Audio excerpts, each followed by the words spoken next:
And welcome back to Noon Edition. Travis Fillhart is the executive, or actually the co-executive director for the Allen County EMA. And you guys have a lot of things coming up here, and one of the big ones, well, I guess before we get to what you're really going to be working on, let's kind of refamiliarize everyone with your department as to who is in that department. Sure, yeah. So at the top, we have Tom Berger. He's our director. And then myself underneath him is deputy director. And Jared Gessler is deputy director over planning and exercising. So this is kind of his time to shine with our exercise coming up on May 10th.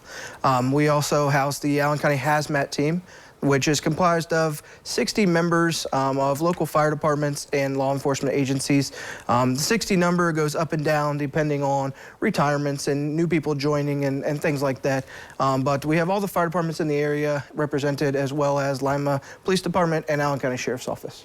I know you were telling me you only do a full-scale drill every couple of years, so this is a big event coming up in mid-May for you, the 10th. Tell us a little bit about what you guys are going to be working on. Yeah, functionally, it gives our HAZMAT team an opportunity to respond as if it was an actual event. This full-scale drill, we are participating in a train derailment is our topic this time, if you will. But we also have local fire departments participating, the HAZMAT team, as well as the Red Cross doing sheltering, and the hospitals doing some decontamination and how they would handle some of the patients that are coming their way.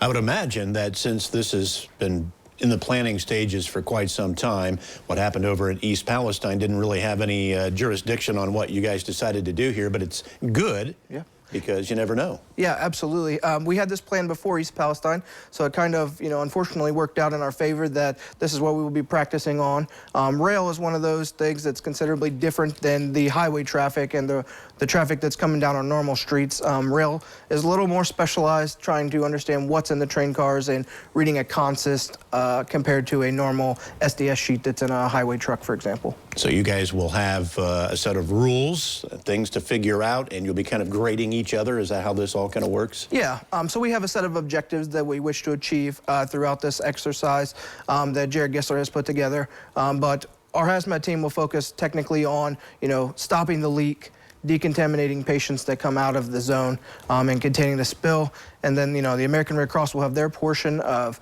if we have individuals that are displaced, they will do the housing side of that. And then the hospital will take the patients from the HAZMAT team and do their side of the. So the functional, the exercise, full-scale exercise gives everybody an opportunity to practice their skills. Then I would imagine you'll sit down afterwards, maybe in a month or so or a few weeks, and kind of go over what we did right, what we can improve on. Yeah, so immediately following the drill, we do what we call a hot wash, where all the players involved get together and talk about what went well, what we could improve on, put some learning curves out there, and then we'll do an after-action report afterward that other teams can learn from.